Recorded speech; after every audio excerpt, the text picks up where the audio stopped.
She'll never miss this crown, the Duke told his mistress, pressing the circlet of ancient gold into her waiting palms as candlelight caught along its band.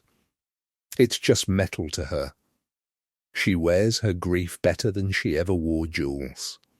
Lady Seraphina Vale laughed low and pleased, and let him settle it onto dark curls that had never once bowed to duty, only to desire. Neither of them knew that behind the library door, in the shadow of the east corridor, Duchess Eleanor Ravenswood stood with her hand pressed flat against her own chest, memorizing the sound of her husband giving away 4 generations of her family's name, as though it were a trinket bought at a country fair.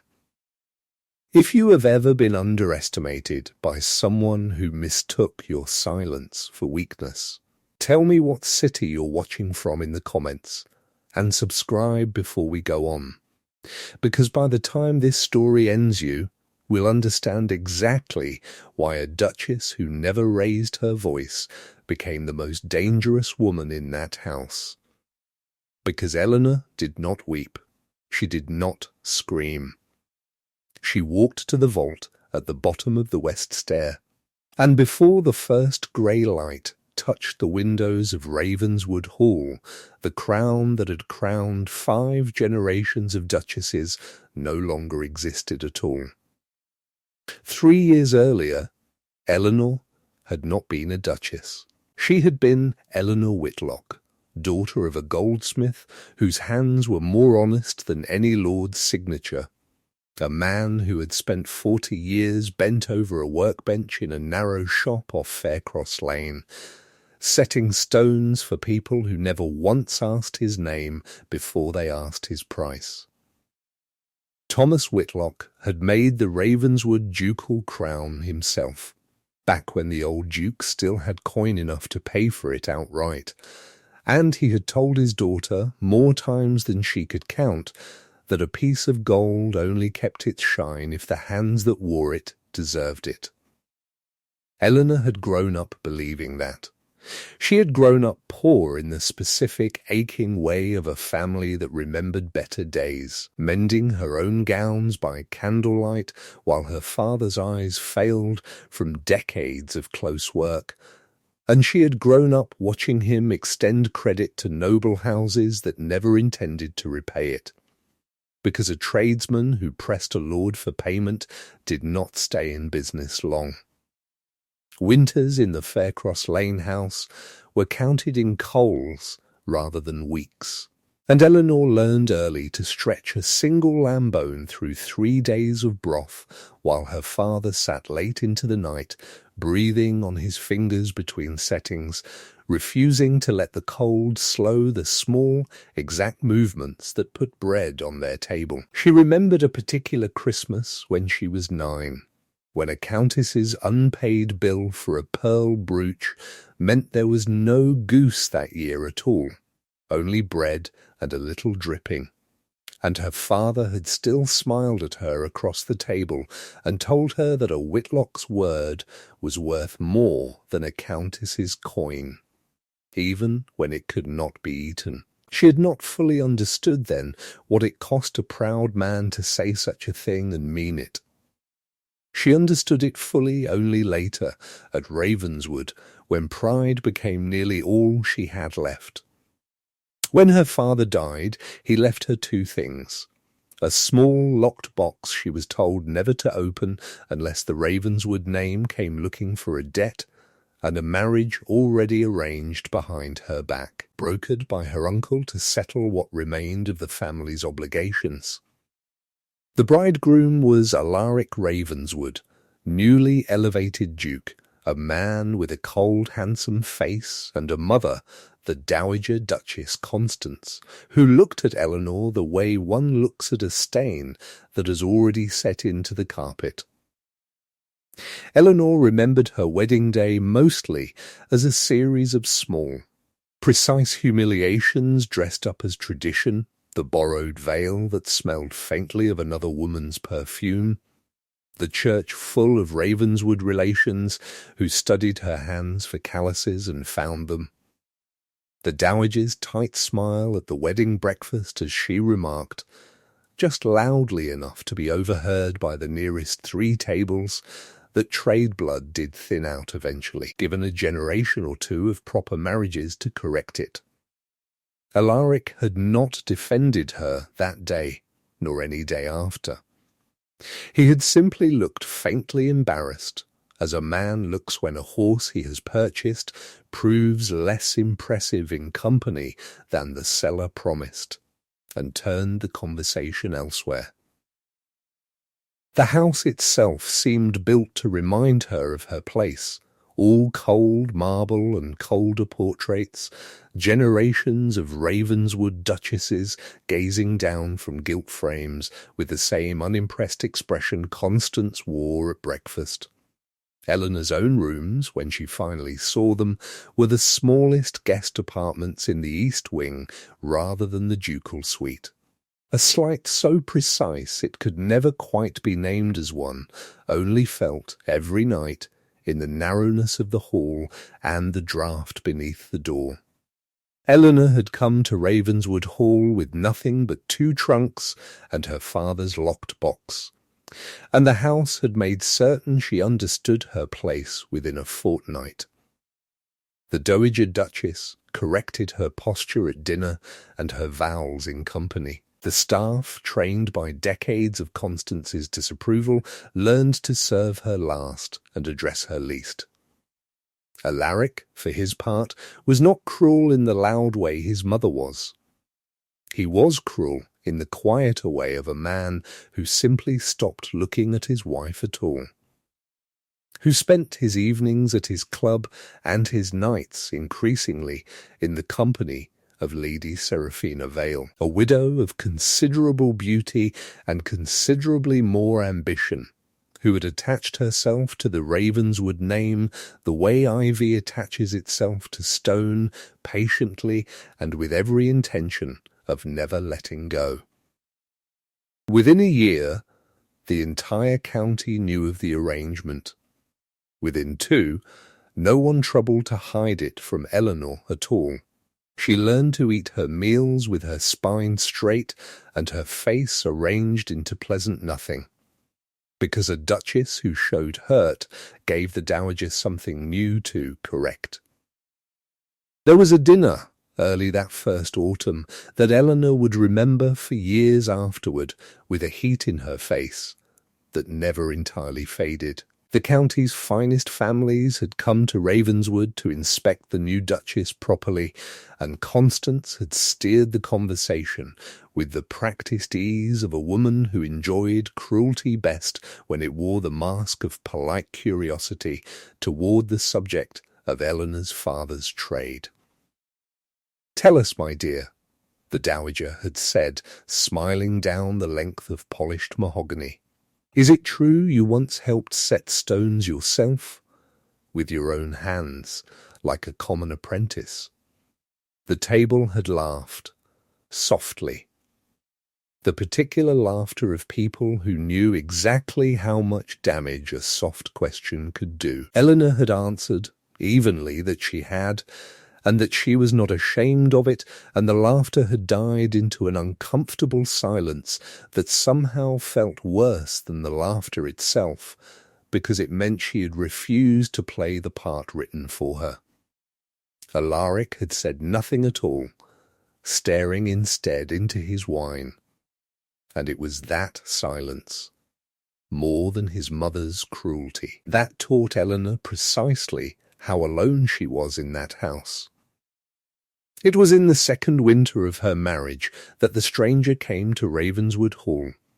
He arrived on a grey afternoon in a plain coat with mud on his boots, introducing himself at the servants' entrance as Mr. Julian Hart, an appraiser sent by the estate's insurers to catalogue the family's valuables before a renewal of terms. He was shown, without ceremony, to the room where the household silver and the ducal jewels were kept, and it was there quite by accident that he found Eleanor herself alone, running her fingers along the base of the crown setting with an expression he could not immediately place. She did not know, that first afternoon, that he recognized her father's mark stamped so small into the gold that most jewelers twice his skill would have missed it entirely, a tiny whitlock rose worked into the inner curve of the band.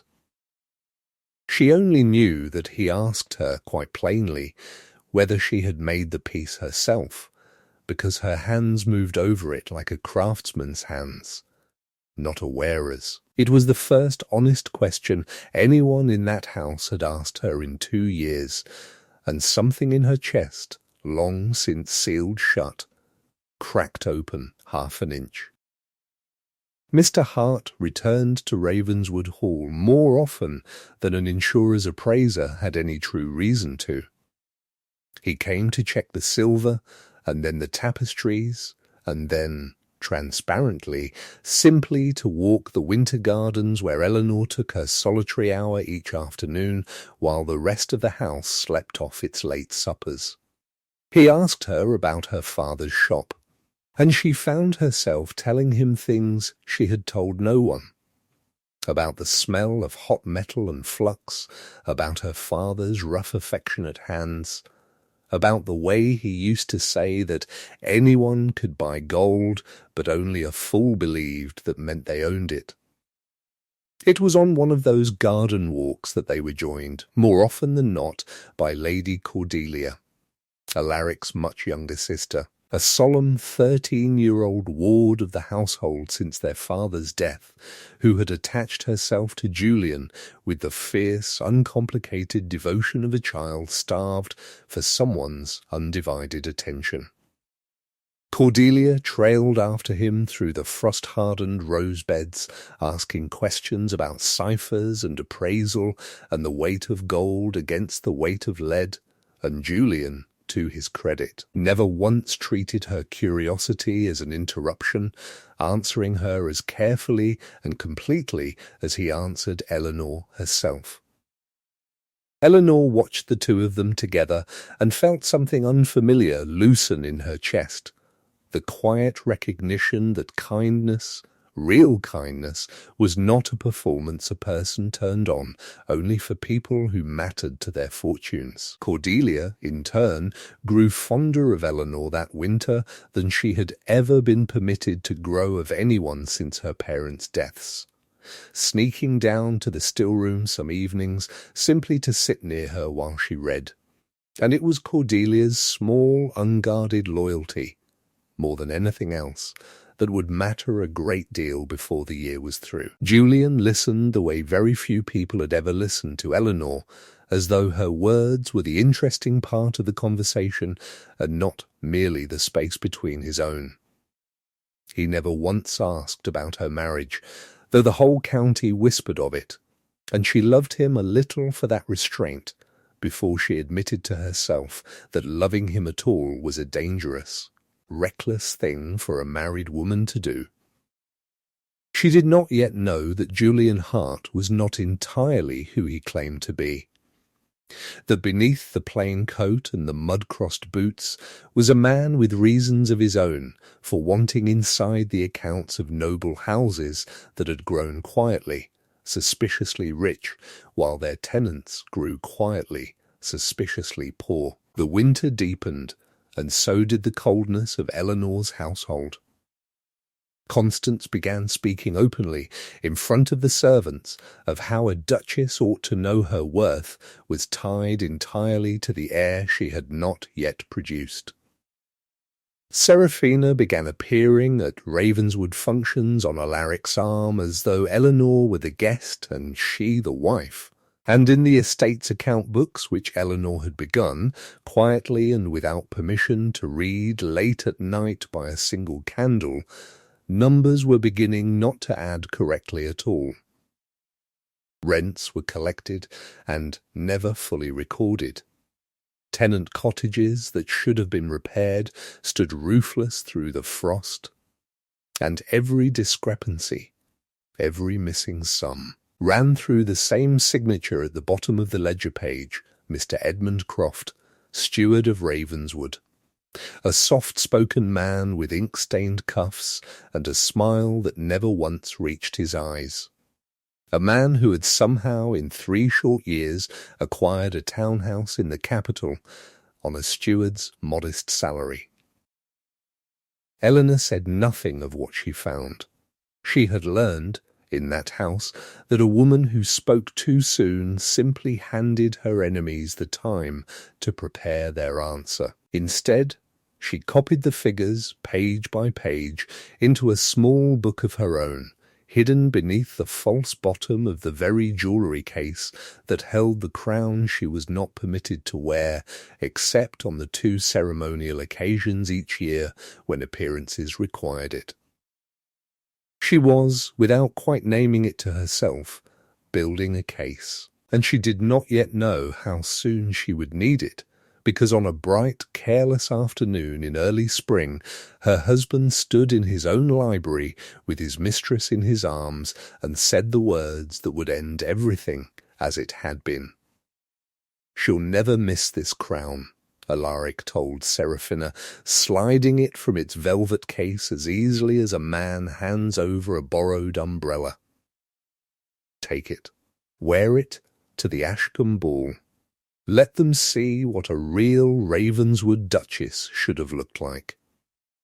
He laughed as he said it, careless and warm in a way he had not been careless and warm with Eleanor in over 2 years, and from the shadow of the corridor his wife heard every word. Eleanor did not confront him. She did not weep in front of the mirror the way a woman in a lesser story might have done.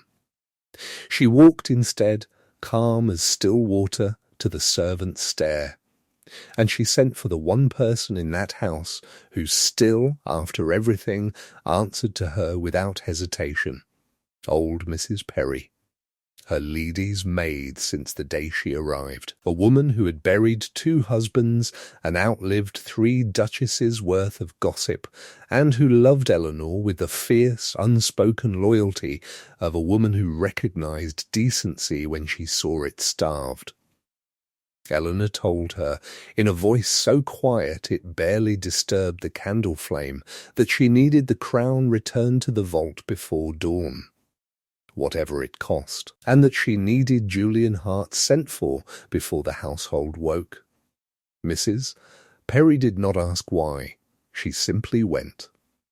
What happened between midnight and dawn in the lower vault of Ravenswood Hall would be told 100 different ways by the time the county finished gossiping about it, but the truth was simpler and colder than any of the versions that circulated at dinner tables that season. Julian Hart arrived within the hour, roused from the village inn where he had taken rooms, and found Eleanor already waiting beside the small forge kept for repairing household silver, her father's old tools laid out on the bench as though she had never stopped being a goldsmith's daughter at all. She had retrieved the crown herself before Seraphina could carry it from the house, using the plain claim that the dowager wished to inspect the settings before the Ashkcom ball, a lie so ordinary that no servant thought to question it. And now it sat in her palms, heavier than she remembered, catching the low forge light along a band she had watched her father solder with his own hands 19 years before. The forge had not been lit in years for anything grander than mending a bent spoon, and the small room filled slowly with the particular dry heat Eleanor remembered from childhood. A heat that had once meant her father was near and the world, for however brief an hour, was safe. She turned the crown once in her hands before she set it to the flame. Tracing the tiny whitlock rose worked into the band's inner curve, the one mark of her father's that Alaric's family had worn against their skin for 2 decades, without ever once troubling to learn its meaning. "You don't have to do this," Julian said, quiet, watching her face rather than the crown. "I know," Eleanor answered, and set it into the crucible anyway. She did not look away as the sapphires blackened and fell free of their settings, as the gold along the band began.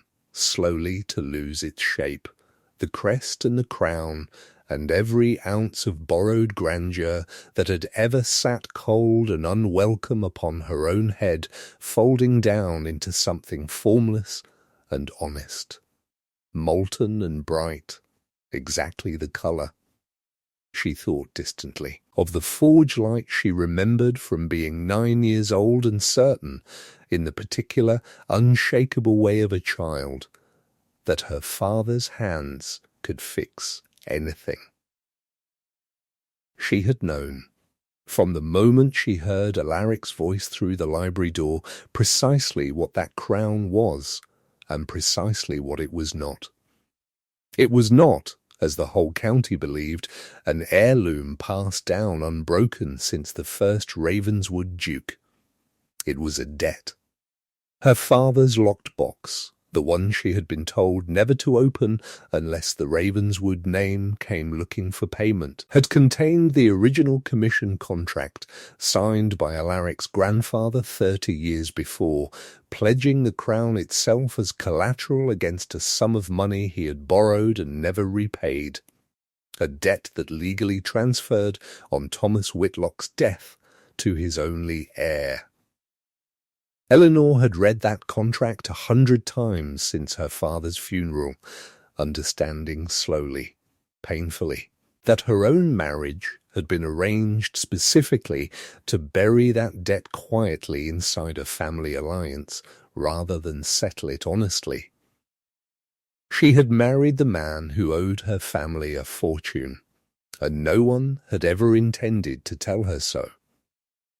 The crown Alaric had just handed to his mistress with such careless contempt was not his to give away at all. By every law of contract and inheritance, it had been half hers since the day her father died, and a woman was entitled to do as she pleased with what belonged to her, even melt it down to nothing before another woman could wear it to a ball.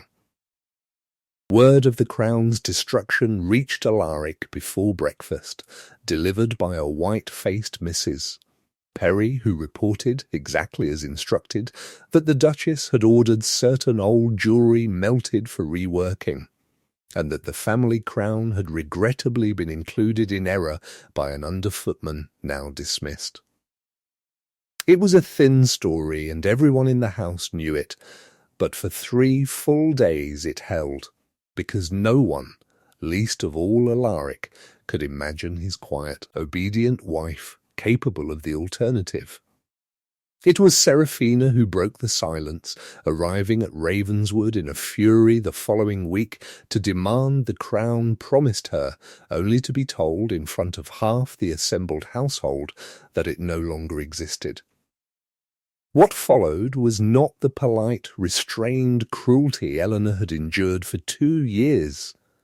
It was open war. Constance summoned the family physician within the day, a soft, nervous man named Dr. Ellery, who could be relied upon to write whatever diagnosis a dowager duchess requested, and began speaking, loudly and to anyone who would listen, of Eleanor's fragile nerves, her strange solitary habits, her unnatural attachment to her dead father's trade. Alaric, humiliated before his mistress and his mother both, stopped pretending to any warmth at all, and told Eleanor plainly, in the cold library where it had all begun, that she had destroyed 4 generations of Ravenswood history out of nothing but spite, and that a wife who could do such a thing had no business remaining mistress of his house. Dr. Ellery came to call on a grey Tuesday, shown into the small parlour where Eleanor sat with her needlework, and asked her, in the gentle, condescending tone reserved for the very old or the very unwell, whether she had been sleeping poorly, whether she often felt overwhelmed by ordinary household matters, whether she had perhaps imagined slights from the staff that were not truly intended. Eleanor answered every question plainly and precisely, watching the little man's pen move across his notebook regardless of what she actually said, and understood with a coldness that settled somewhere beneath her ribs that the diagnosis had been decided before he ever knocked on the door. "There is no shame in a rest cure, my dear doctor," Ellery told her kindly, closing his notebook. "Many fine ladies find the strain of a great house simply too much for their constitutions." Eleanor thanked him for his concern and did not sleep at all that night, listening instead to the wind against the windows and calculating, with the same patient exactness her father had taught her at his workbench, exactly how much time she had left before the paper Dr. Ellery was preparing became a signature, and the signature became a locked door somewhere in the north that she might never see past again. He spoke that same week to his solicitor about the possibility of an annulment on grounds of instability, and he spoke to Dr. Ellery about a quiet private arrangement at a house in the north where difficult wives were sometimes sent to rest. Eleanor heard of both conversations within a day, because Mrs. Perry's loyalty ran deeper than any of them understood, and for the first time since her father's death she allowed herself, alone in her room at night, to be afraid. She was not afraid of poverty. She had grown up poor and knew its shape well enough to survive it again. She was afraid of the particular, deliberate cruelty of a family with enough money and enough friends among magistrates and physicians to declare an inconvenient woman unwell and have the declaration believed. She had seen it happen before, at a distance, to a cousin of her mother's, whose husband wanted a freer hand with a mistress and found a doctor willing to write the necessary paper. She understood, with the cold clarity of a woman who had spent 2 years learning exactly how little her word counted against a duke's, that she needed more than the truth on her side. She needed proof that even a magistrate bought and paid for could not argue away in front of witnesses. It was Julian who helped her build it, in the weeks that followed, moving between the village and the hall with an ease that should have raised more suspicion than it did, given that his business as an insurer's appraiser had technically concluded a month before. He confirmed, quietly, what Eleanor already suspected about Edmund Croft's ledgers, cross-referencing the tenant rents she had copied against the estate's declared income, and finding a gap wide enough to explain a townhouse, several fine horses, and a steward's sudden fondness for gambling in rooms well above his station. He tracked, through contacts Eleanor did not yet understand he possessed, the movement of funds from Croft's private accounts into a smaller account held jointly, under a false name, with Lady Seraphina Vale, confirming what the household gossip had long hinted, and Eleanor had refused to let herself fully believe, that her husband's mistress and his steward had been quietly bleeding the estate together for the better part of 2 years, using the affair itself as cover for meetings no one thought to question. Eleanor herself, meanwhile, spent her afternoons doing the one thing Constance least expected of a duchess, walking the tenant lane herself, unannounced, sitting in cold kitchens with women who had known her only as a distant, disapproved of name, and listening to what the estate's neglect had actually cost them. She heard from the Marlowe family about the roof that had gone unrepaired 2 winters running despite 3 separate requests submitted to Mr. Croft's office and 3 separate receipts of payment never once reflected in any improvement to the thatch. She heard from old Tam Higgins, who had farmed Ravenswood land for 40 years, about a rent increase levied the previous autumn on the personal authority of the steward alone. with no ducal signature attached that had nearly cost the Higgins family their tenancy outright. Each visit, each cup of weak tea taken at some worn kitchen table gave her one more small. Sworn piece of the case Julian was assembling from the other direction, and by the time the two threads met, they described not the isolated greed of one dishonest steward, but a slow, deliberate draining of an entire estate, tenant by tenant, ledger page by ledger page, while the Duke was too occupied with his mistress to notice his own house being carried away beneath him. And on a night when Julian finally sat across from her in the estate's small still room, the account books spread between them like a battlefield map, he told her at last plainly who he actually was. He was not an appraiser. He had never worked for any insurer. He was Julian Hartwell, Marquess of Albury, sent quietly through the county over the past year by the Crown's own exchequer to investigate a pattern of noble estates falling into sudden unexplained debt while their stewards grew unaccountably rich. A pattern that had already ruined two other houses and impoverished the tenants who depended on them. He had come to Ravenswood expecting to find a corrupt duke and a complicit duchess, and had found instead a woman keeping her own secret ledger by candlelight, trying to prove a fraud she could not yet stop.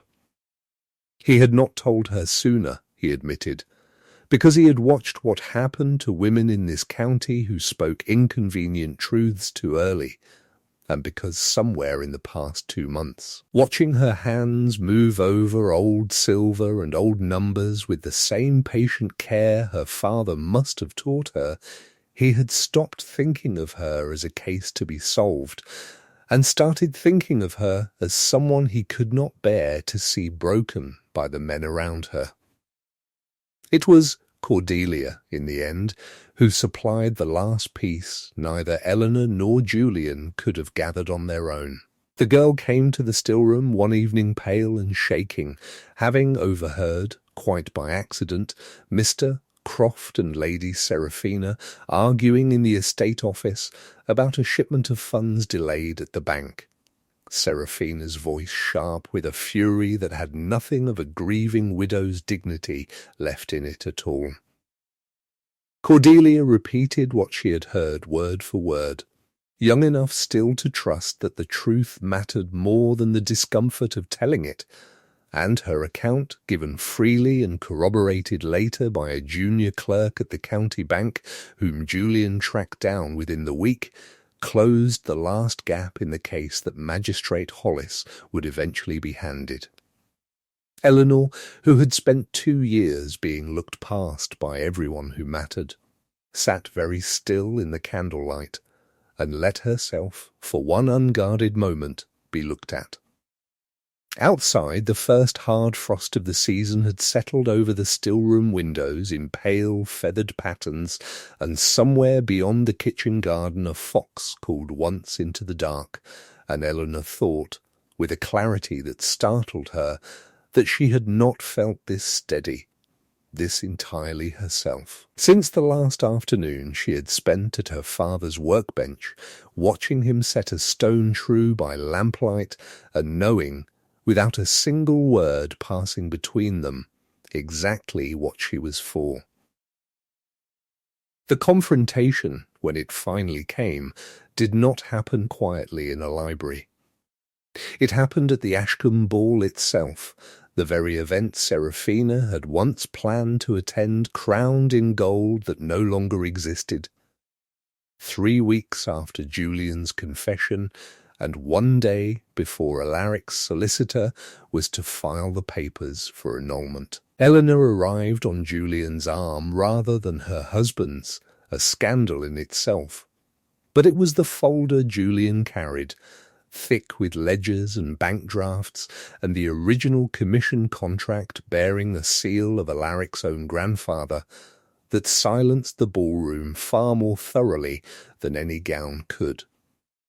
In front of half the county's peerage, gathered exactly as antagonists in a story like this always gather, gloating and unwitting, Julian laid out the case the Exchequer had spent a year building, and Eleanor, standing straight in a plain grey gown with no crown upon her head at all, laid out the rest.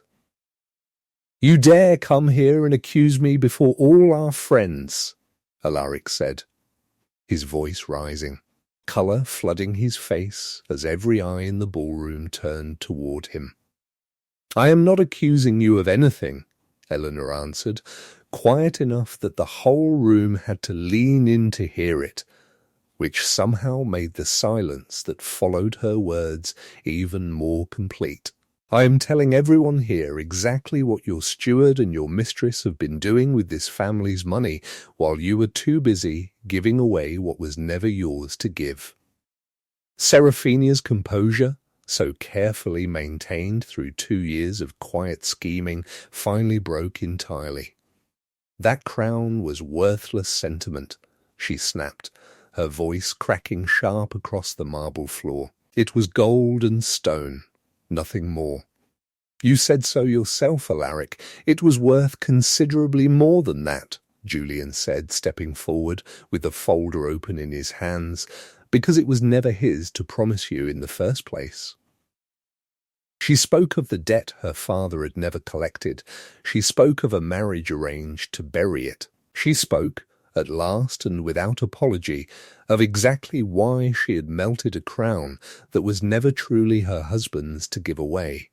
And the ballroom, which had spent 2 years believing her fragile and strange, went utterly silent, then began, slowly, to turn its collective gaze toward Edmund Croft, sweating by the punch table, and towards Seraphina Vale, whose composure cracked for the first time anyone present had ever witnessed.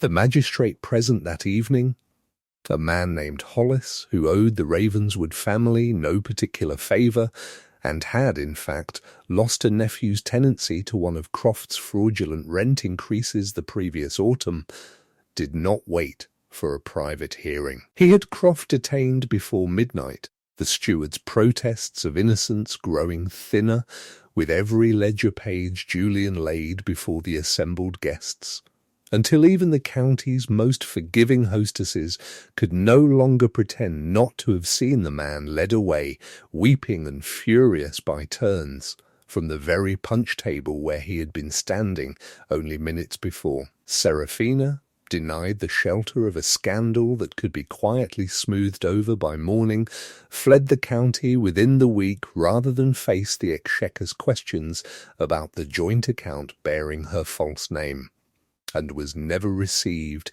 in decent society again. Alaric, stripped of the fiction that his wife was the unstable one, found himself instead the subject of every drawing-room conversation in the county, a duke who had nearly signed away his own marriage to hide a fraud he had been too careless or too wilfully blind to notice in his own house, and who had, by his own mouth in front of witnesses, given away a family heirloom that turned out to be a debt his own grandfather had never paid. Constance, who had spent 2 years correcting Eleanor's vowels and her posture and her very right to sit at the family table, found that the county's memory for cruelty was considerably longer than its memory for gratitude. The same drawing-rooms that had once laughed softly at her sharp questions about trade blood now recalled, with sudden and pointed clarity, every unkind word she had ever spoken about the goldsmith's daughter who had turned out, in the end, to be the only honest Ravenswood in the house. Invitations that had once arrived without fail grew thin, then stopped altogether, and Constance retired within the year to a smaller property in the north, from which she wrote Eleanor exactly 1 letter, brief and entirely without apology, requesting that her allowance continue uninterrupted. Eleanor, who had learned a great deal about mercy from a father who extended credit to people who never deserved it, ensured that it did, though she never once wrote back. The annulment papers were never filed.